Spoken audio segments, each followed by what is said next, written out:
नमो भगवते वासुदेवाय। जन्माद्यस्य स्वराट् तेने ब्रह्महृदाय आदिकवये मुह्यन्ति यत्सूरयः। तेजोवारिमृदां यथा वनिमयो यत्र धाम्ना स्वेन सदा निरस्तकुहकं सत्यं परं धीमहि।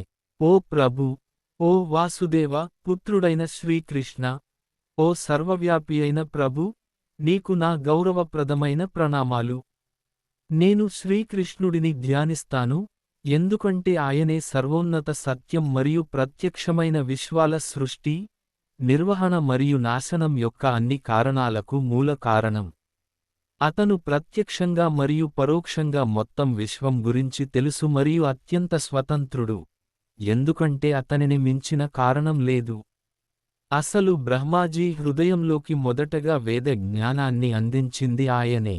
వారి కారణంగా ఎవరైనా అగ్నిలో నీరు లేదా నీటిలో భూమిని చూసి మాయచే భ్రమపడతారో, అదే విధంగా గొప్ప ఋషులు మరియు దేవతలు భ్రమపడతారు.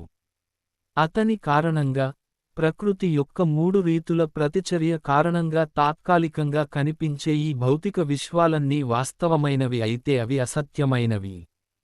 కావున భౌతిక ప్రపంచపు మాయ రూపాల నుండి పూర్తిగా విముక్తుడై తన దివ్య నివాసంలో నిరంతరం నివసించే శ్రీకృష్ణుడిని నేను ధ్యానిస్తాను.